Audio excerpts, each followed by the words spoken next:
Hello, Lhadron. It's beautiful to be with you again. Hi, Shar.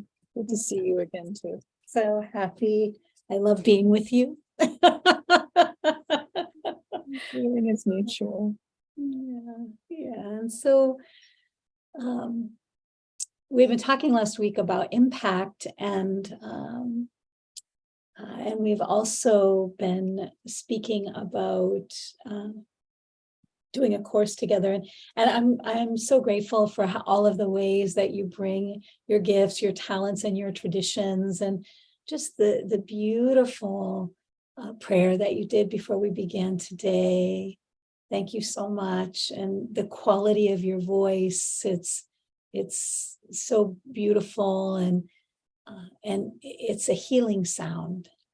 And so thank you for your prayer, and so I'm with Annie again, and Annie is a Tibetan nun, and she has been in her practice for over 25 years now, isn't it? Yeah, it'll be 27 years next March. Yeah, I thought I'd been a nun, but I was a Buddhist long before that. So yeah. So, and is here to share her wisdoms, all of these beautiful wisdoms that she's gathered and with us, and so, well, we were talking about different kinds of impact, and what kinds of impact. We were talking a little bit about intention, and how it's not about the intention, it's about the impact. And we always have these like good intentions, but what are the impacts, not the intentions of the actions. And it's interesting to notice all of the different types of power. When we talk about power and impact, all of the different kinds of power that we have, that each of us has. There's just so much power that we each carry that I think we're not even aware of. But I was just curious about your thoughts around the different types of impact that we have, and around power, and what some of your thoughts are. Yeah. Well, first of all, I just want to say thank you for inviting me again to have a conversation with you. And it's always a joy. We always laugh a lot, but we also, there's something that gets sparked between us. I think there's a curiosity and an openness for learning. And I always learn a great deal from you. And this was a topic that you brought up. And I remember thinking, that would be interesting to have a discussion about that. And so we sort of been popping it back and forth for the last few months, and I sat down and just started really thinking about, what is impact? What does it mean to have an impact or to feel an impact? And so I just really want to give credit to you for sparking this conversation around something that I think is really important. And, I know you teach leadership programs and mentor a lot of people. And impact is really important these days, just in our collective as well as individually. So I actually, whenever I'm working with something, I always look up what's the definition. And so the definition of an impact is the impact that something has on a situation, a process, or a person is a sudden, powerful effect that it has on them. Let me read that again. Yeah. The impact that something has on a situation, a process, or a person is a sudden and powerful effect it has on them. So I just started thinking of, in my tradition, we have karma, which is sort of, there's a cause and an action, and there's a result. And we could say that the result is the impact of whatever has been put into motion. And so I just started brainstorming as we were sort of noodling around this topic together. Noodling around. Noodling around. That's great. the different types of impact that I was thinking of, and I made a list. It's quite a list, and I thought, wow, that's really interesting. So we can have positive or negative impact, or even neutral impact, or neutral karmic actions. There's impact that is seen, there's impact that's unseen, or there's impact that we could witness that's we're not necessarily impacted by directly, but we're observing the impact between other people or other situations. We can have intentional impact. You know, we have an intention to do something and we follow through and it happens, or unintentional impact. Yeah.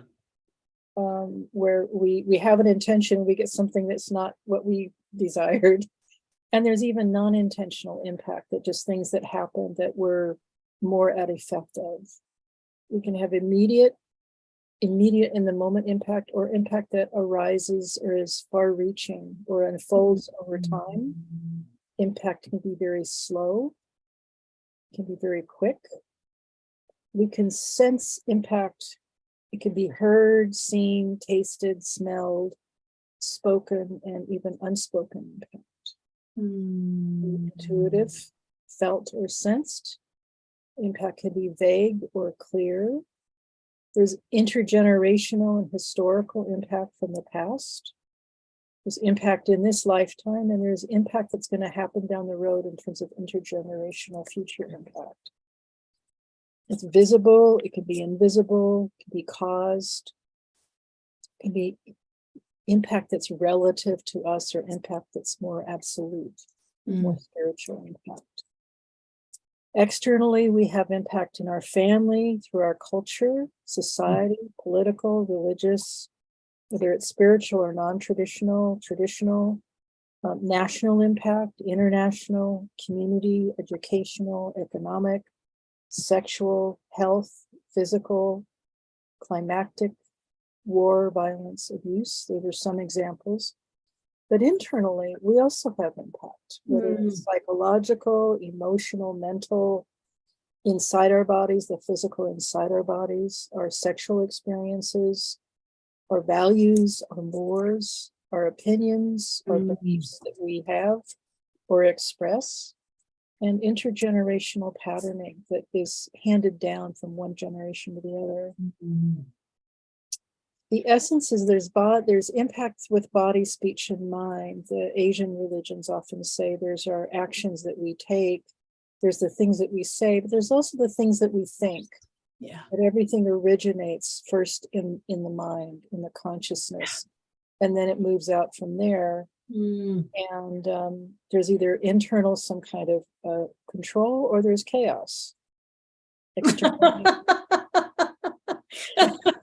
So we either have a sense of our internal consciousness, or we don't. There's just as an example, I came to learning computers quite late in life, in my 40s, and I remember being utterly surprised that there was no manual for a computer. Wow. Thing. And so I found this series by a very well-known author named David Pogue called The Missing Manual. And it's a series for computers and for computer programs that we buy all the time. And it was a sense of like, you know, you bought all this technology, and in simple language, here's how you can utilize it and develop these skills. So every time I would get a computer or a software program, I'd go and buy a missing manual. Well, in reality, we're born with a missing manual. Wow. And our families don't necessarily have a manual for how our brain functions, how our feelings and emotions function. What we have is whatever we were trained or entrained by our family, our culture, the people around us, the things that we see, the things that we feed, our experience. And if our experience is lacking, then our manual is not complete. Right. So in terms of speech, there's conscious, there's unconscious speech, there's loving, generous, insightful speech, mean-spirited, cruel, manipulative speech, for example. And the mind and in consciousness is always tied with emotions and sensations in our tradition. They're not separate from the body. Everything comes together in the body, the mind, the mental factors, the feelings, the sensations.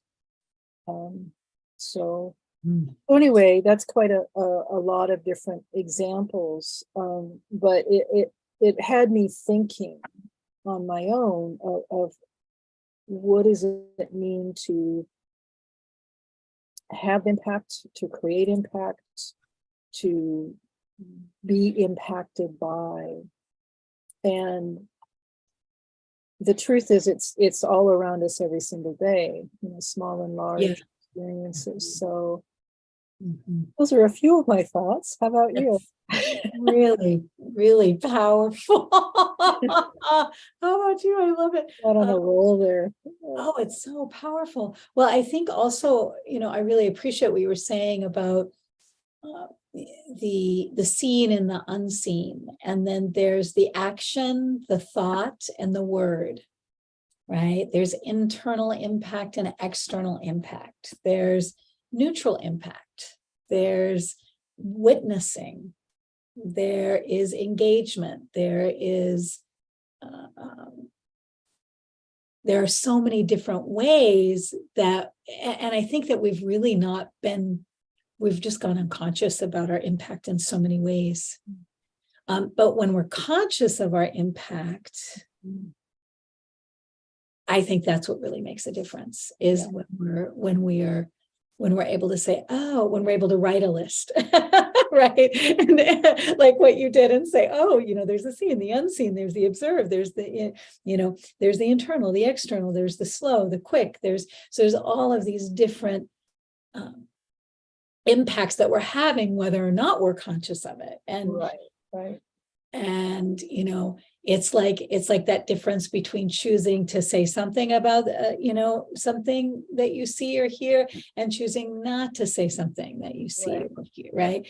And so, I think what's important, it's really interesting, because when I think of speech, then there's the how, then the how comes in. But I appreciate this, and you and I have been talking about teaching a course around this, or doing some talks around this, and so I would really like to do a course around the power of impact, and I think we could do something really lovely together for people around that, and so I'd love to just really hear from people about their openness around that, and what they would like to see around that, or learn, or how they would like to be transformed through something like that in regards to their impact in the world. Well, and also you were mentioning that you're teaching a course in leadership. Yeah. I think certainly anybody who's consciously wanting to go into leadership of any kind, one of the things that all leaders learn, or should be learning, is their impact and how to respond to it. You brought up something a moment ago about whether conscious or unconscious, and I was thinking that most of the time, when I think if we go unconscious, is because we're in reactive mode, as opposed to presence. If we're fully present to our situation, we have the capacity to tolerate the experience of what is happening without going into reactivity or blame or judgment, or any of the patterns, for example, that happen in groups, the sort of the negative patterns that happen. Right, that ability. Scapegoating, or competition or comparison kinds of patterns, or some of the things that Angelus used to talk about, where people engage in these kind of group dynamics, and then they get really frustrated that they can't seem to escape them. Right. Right. Like wherever I go there, it follows me There I everywhere. am, yeah, wherever I Everywhere I go, go, I'm followed by this, yeah. So I Why is think, it following me? yeah, why is this happening to me? Right. Right, But I right. think you touched on it. It's really about becoming more conscious and awake. Mhm. If I'm generating a certain kind of an impact, and it happens again and again, what do I need to change in my thought process and behavior and reaction so that I have a different type of an impact? Mm. And I'm not saying this, we have a long-standing tradition in Tibetan Buddhism called mind training, which is really working with the internal emotional states and Mhm. to understand their impact. You know, yeah. I think it's also, one of the things that we look at is also what are the results I'm experiencing, right? And so one of the things in the courses that we look at is during the harvest season, we look at what have I harvested from my behaviors and my actions Right. this last year, and what do I want to be planting? What seeds do I want to be planting? And we do that as a way to not only to generate, but also as a way uh, to decide who and how we want to be for the next year.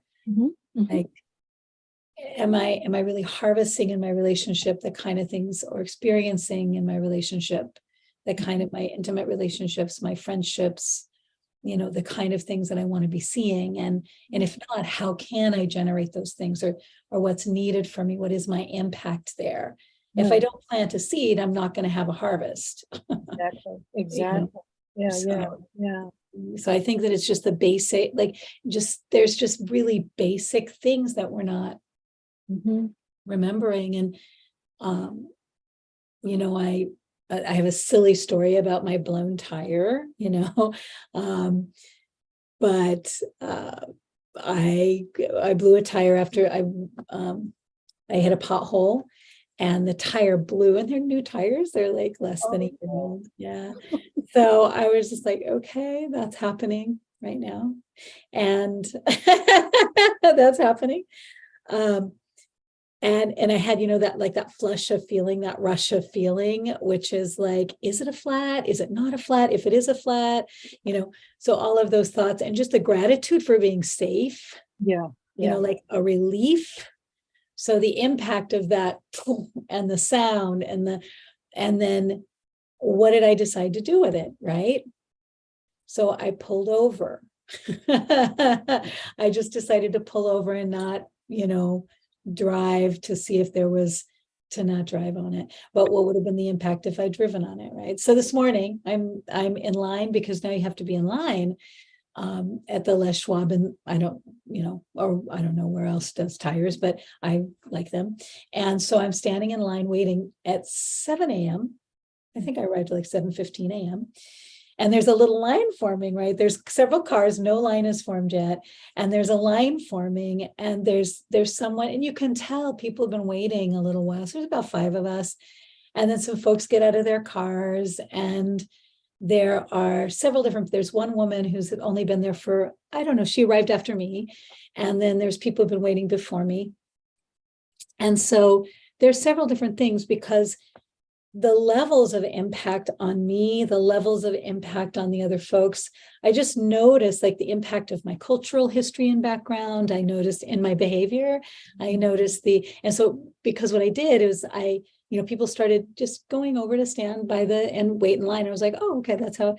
And I just noticed that people didn't really go in the order that they arrived, and I just thought that was such an interesting thing. And this one gentleman he was the first one there. And I just noticed that he was kind of walking up, like kind of slowly. And I just said, you were the first one here. And so I think that you should be the first one to go inside and whenever they open. And then there was also the woman who had come after me, was older than me. like she was an elder.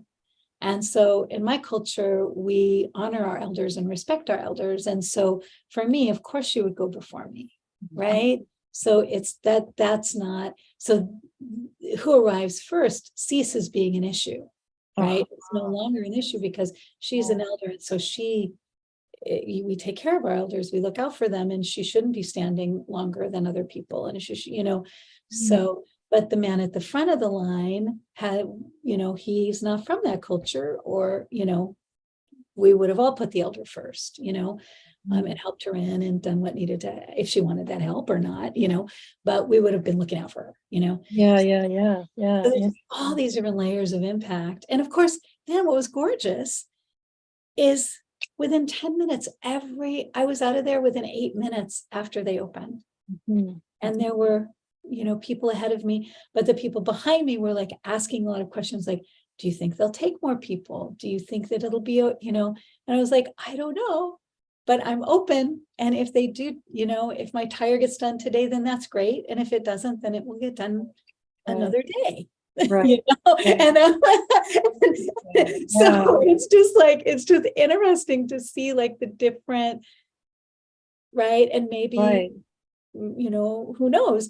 But I'm also going early enough to where the trip I'm taking is in it's in about a week or so, but I'm going early enough to take care of it in time for me to go on my trip.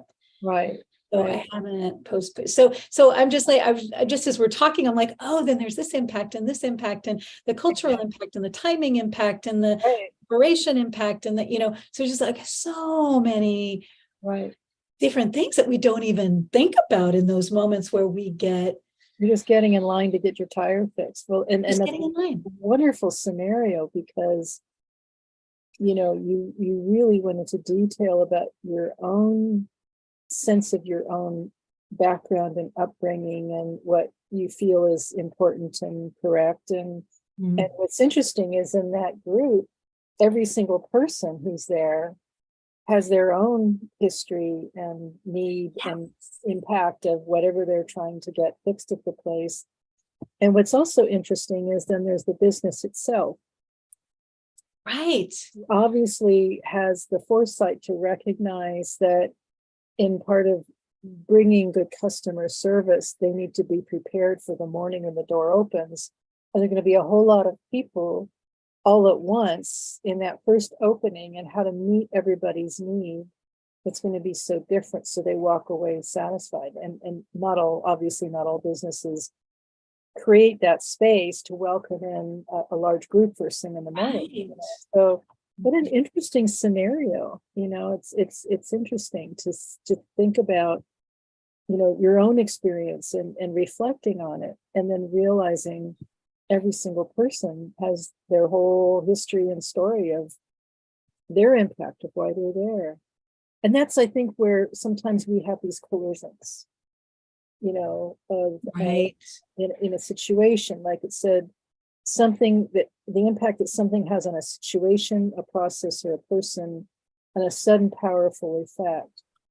So for some people, it may have been a routine stop and other people might have had a real emergency. And I think that when we don't pay attention in certain situations, that everybody's impacted in different ways. And then that's where conflict happens. And that's where impact can be sort of a secondary or tertiary impact is created on top of a situation.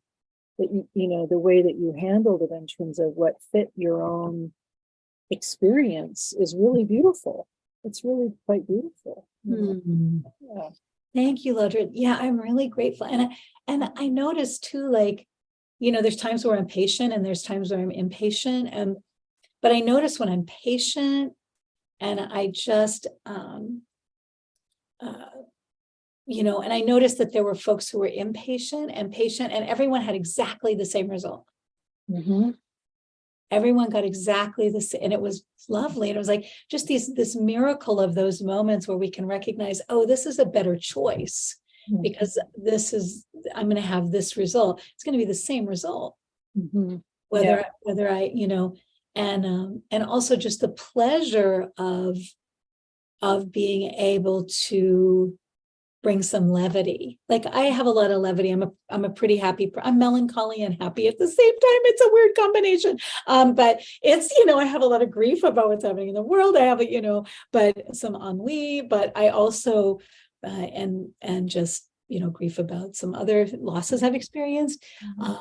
But recently with some friends, and one of my friends crossed over recently, and so all of those feelings, while also accompanying those, what we talked about last week, like grief can accompany happiness. Like happiness, there can be grief, and happiness can be on the same team.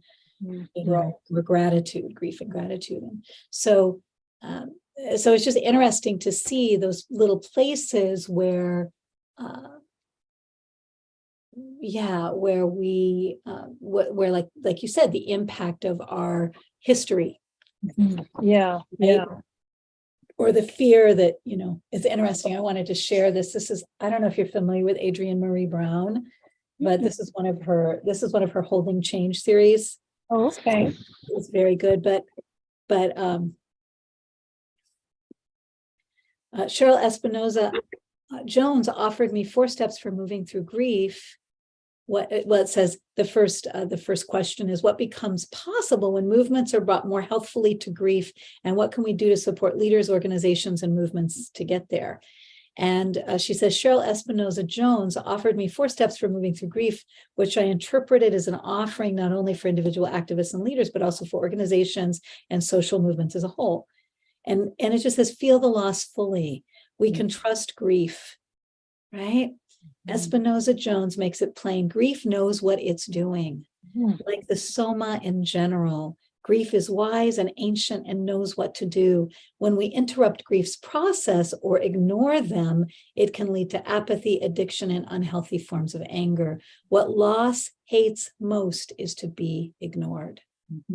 Right. What loss hates most is to be ignored. And then it goes on to say, for centuries, systems of racial, economic, and gender hierarchy have disenfranchised the grief of people of color, women, children, disabled people, queer and trans communities, and the poor.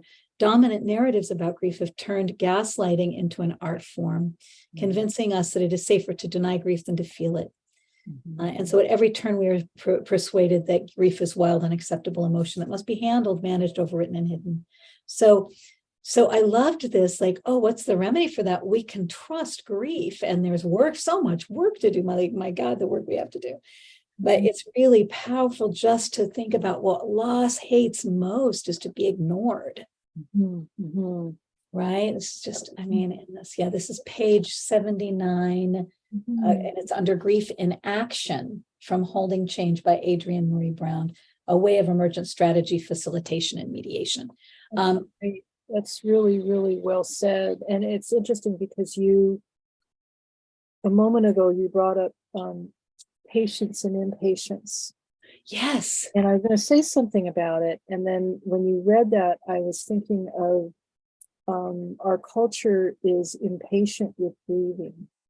And I don't think of impatience as an actual emotion. I think of it as a distortion of anger and irritability that's kind of coupled with judgment and criticism, because the impatience comes when we are usually impatient about a situation that we think should be done differently according to our desires. Always the case. Or impatience with people, and that sort of impatience around grieving or the healing process. Whether it's a physical, emotional, psychological healing. We're a culture that's become more and more impatient and irritable because we want things now. We don't understand the unfoldment process, that things can happen naturally. And coming back around to your description of how you met the morning with this, going to Les Schwab and being with, all these various people, and how you entered into it. And that quality of patience is a mark of also curiosity of, oh, I wonder how this is going to unfold. Right. How's the, yeah, curiosity. Because you were so open, you know, for Mm, you, it was like, oh my gosh, this is wonderful. I got served in, 7 or 8 minutes and my was done.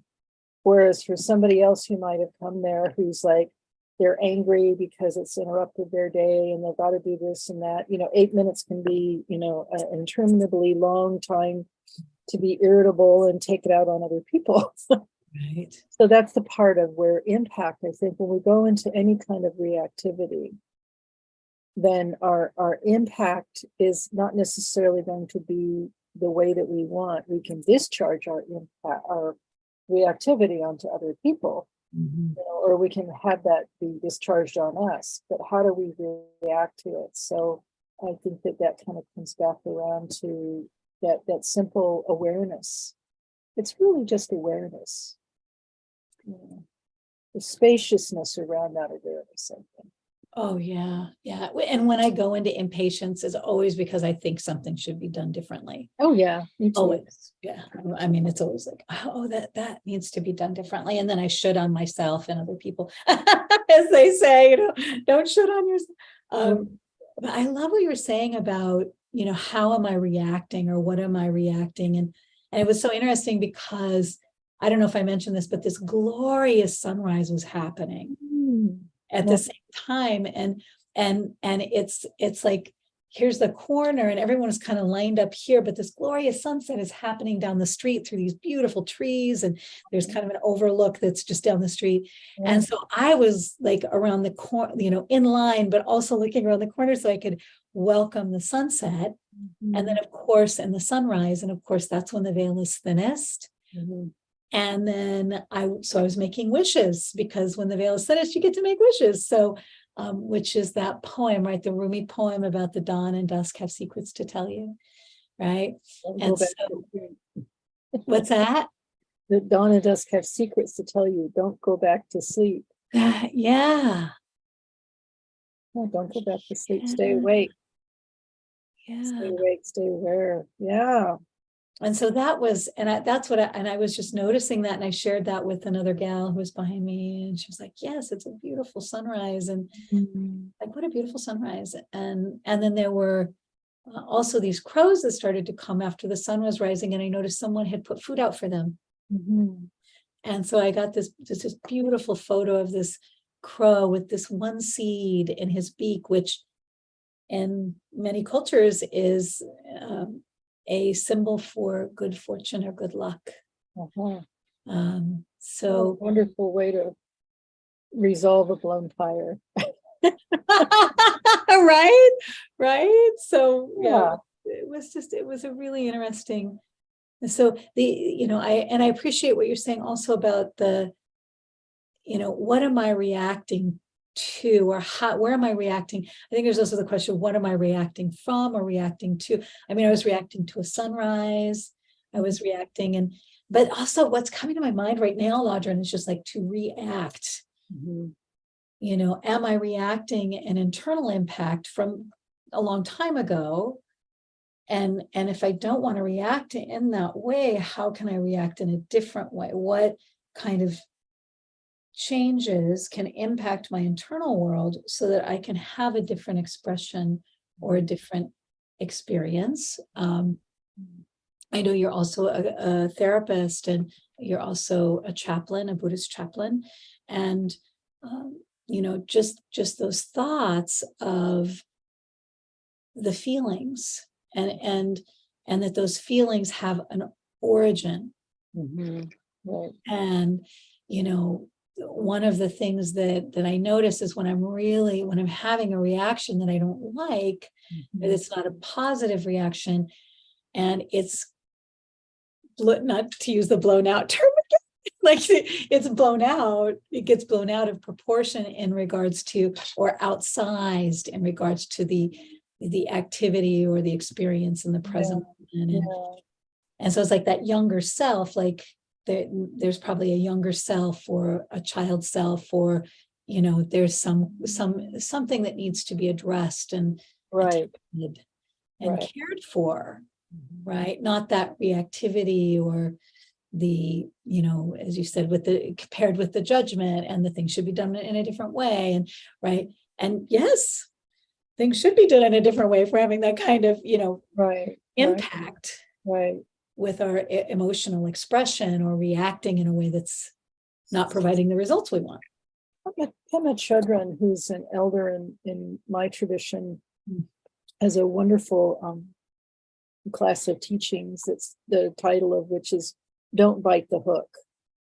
And so I think part of what happens is whenever we're triggered by something, is we're already hooked. We're already hooked.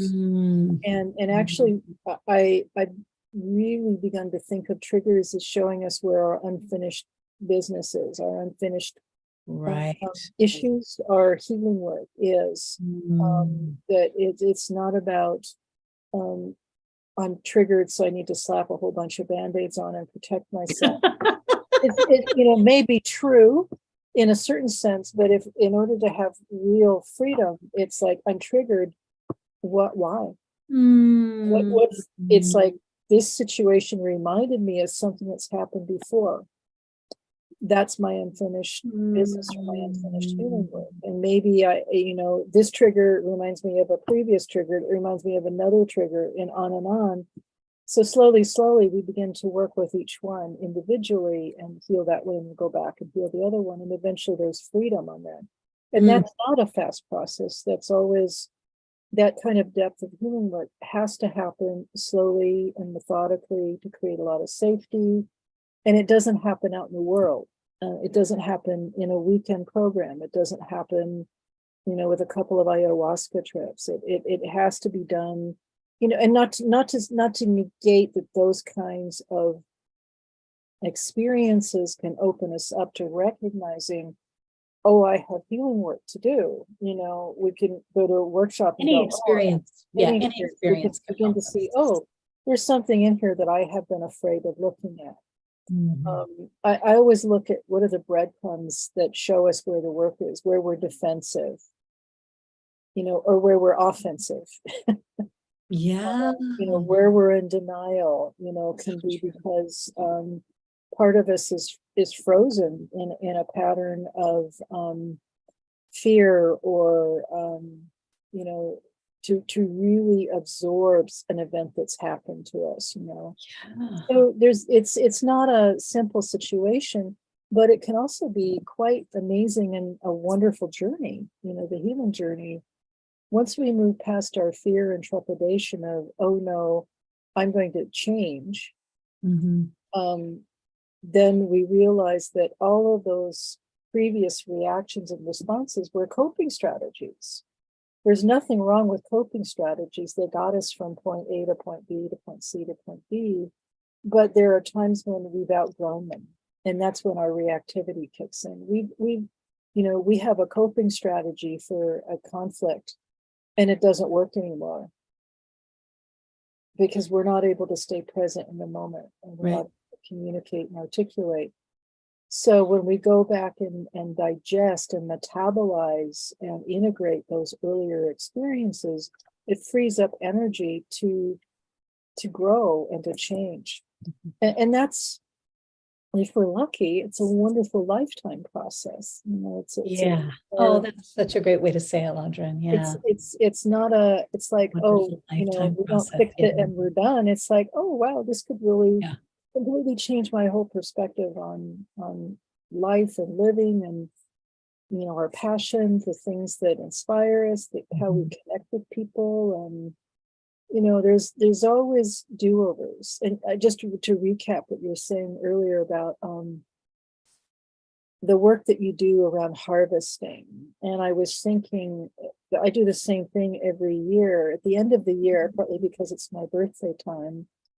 But I kind of happy birthday, Lhadron. Thank you. I review the year and I just think, how did I do this year? In my area of finances and relationships and in health and my work. How did I accomplish the things that I wanted to, or did I did I fulfill those needs that I wanted to? You know, where did I change and grow, and where did I maybe avoid change and growth? And so then what happens at the end of the year, then I look forward and say, okay, so I get to do a do-over. You know, it's not about necessarily a New Year's resolution. I always think of the New Year as, oh, thank God there's a do-over. Yeah. Oh, thank God I get to do Sounds over. a little- And that's true any time of year, you know. But I think that you know, this is the time of year where we're all reviewing, you know, how did we do this year? And what would we like to change? You know, so that's part of the impact. What's the impact is the intention that I would like to have for yeah. myself. And the reality is if we change ourselves, it does change all our relationships. Yeah. Yeah. Guaranteed. Yeah. And just like the, you know, just that time of gestation, it's just, you know, that winter is this time of gestation. And, you know, and we have that. I love how you're like, hey, what do you know, what do I want to do differently? Yeah. You know, this next year. And what is the, you know, what has been the effect? Mhm. And what is the desired effect? And you know, the power of healing and the transformation that we can see. Mhm. But I think more importantly, feel around our impact on ourselves. And it's interesting because I think about my action toward my actions toward myself and my action towards others and my action to, right. And you know, what are my actions toward myself? And what are the impacts of those actions? The actions, like you said, the ones that I take and the ones I don't take, the one, right? And so how to stay close to our power, how to stay close to our center in such a way that we can begin to gauge, oh, this is where I am, and this is where I'm not, and this is where I'd like to be. Some important things to think about. What do you find helps you to do that? You know, I'm really clear about what I value. And I've had that gift since I think there was a time in my life when I decided I wasn't going to do anything that didn't align with my values. And I value very, very clearly creativity, spirituality, and love. And if it doesn't align with those things, I have zero interest. You know, and because from those things springs healing and transformation and what is good for 7 generations in the future and what's good for the planet. And so I think for me, what I decided was that I was going to really settle into those things and reflect on those things every day. And so each day I take time to reflect on creativity, spirituality, and love, and how I want to really live into those things today. And I engage all 3 of those things in a tangible way where I'm bringing it into form. Right. So it's like what Sun Bear used to say was, he used to say, if it doesn't grow corn, I don't want to hear about it. You know, so it has to have some kind of, right? Like, it's great. I know that Atlantis is probably real, but there's not a lot that Atlantis is going to do for us today to help us with the, so when some of the conversations are happening that aren't focused on, I'm like, oh, well, how can we redirect this back into, how can we take whatever energy we're using? Yeah. Right. How can we put, right, into right action, right livelihood, right? You know, that's your language really is, you know, the right livelihood and right, you know, the alignment with those things. Yeah. So what about you, Lhadron? What do you find? We talk about right speech and right action, you know, right livelihood, you know, so there's a sense of alignment with Dharma principles that, you know, basically do no harm. You know, really, in our tradition, we talk about having compassion for all sentient beings.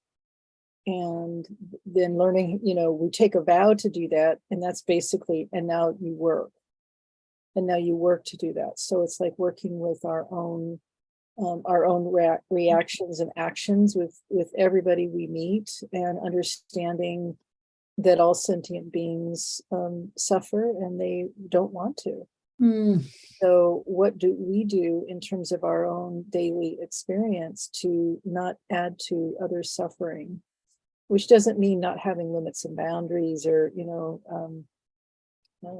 making decisions that might not be what the other person wants, but it's just basically to do no harm. We come here to do no harm. And in terms of the Bodhisattva vow, it's a vow of great compassion. So it's like learning, what does that mean? What's the difference between compassion and empathy and merging? Merging is where our boundaries get blurred and we lose ourselves, and that's not compassion. So just to understand that, and that's a lifetime journey of trial and error and learning from our experience. So for me, I think that having daily solitude and alone time has become really important. And even if it's just time to noodle around and take a break. My parents, especially my father, who's going to be 90 soon, has always been interested in economics and politics and the news and history and all of these different things. And that has given his life tremendous meaning. And yet for the rest of us, we don't have that shared interest in the same way. But in order to have time with him, I spend time with him watching the news together with my parents and myself around dinner time. So we watch the news. We watch the local news and the national news and sometimes the international news, just to kind of stay informed. And it's been an education for me to understand and keep in touch with the world. So I'm constantly reminded of the suffering in the world, that I can expand my sense of compassion beyond my own day-to-day life. And then after about 2 hours, I need a break. Yes. So then I usually a lot of information right now. A lot of information. And also then I need to, as much as I'm out in the world or sensing that, then there's always a time to come home. So at the end of the day, then I just come home to myself and kind of check in, with how did my day go, do my prayers. But then that's a time for a little bit of solitude for me. And then that, replenishes me to go back out into the world, or go back and have the connection with the vaster world that I don't necessarily meet and see every day, but just to remember there's an awareness out there of what's happening in the world. So, yeah. Thank you. And I think just as we're wrapping up here, just to say,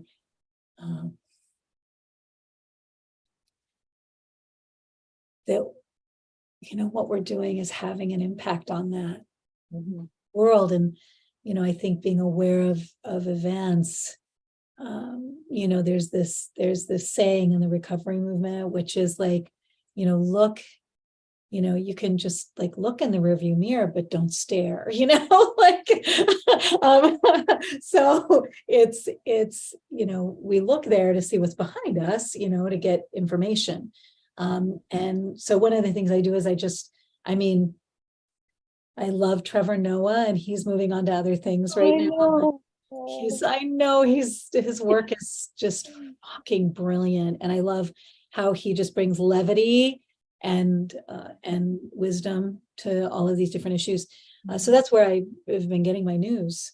But I also just take a look at world news, just to see what's happening in the world. And it just lets me know what I need to pray about, what I need to meditate on, what I need to look at. So, but I don't linger there. It's a place where I look and I go, okay, this is happening.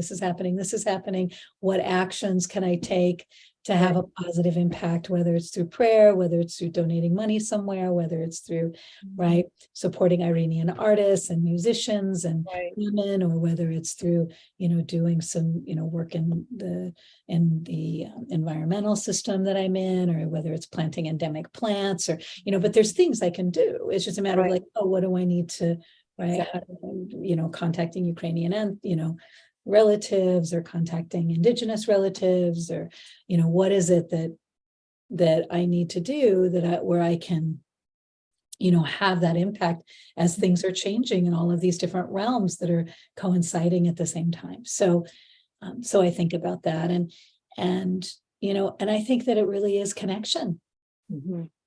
that is going to be, that it is going to have a positive impact on us all going forward, and really bring healing to these things, and but also that we can come together and learn together and grow together, because community is immunity, right? Right. Community is immunity, and community strengthens us and grows us in powerful ways, and we get to work through these, different issues, and work together towards something greater and create a new experience. So Well said. yeah. Well said. So is there anything else that you wanted to say in closing? And then I have a poem that I'll. Oh, no, I think we covered a lot of territory today, as usual. And It's I just amazing, thank you so Lhadron. much. I always enjoy our time together, and it just always it's always very thoughtful and thought-provoking. Mhm.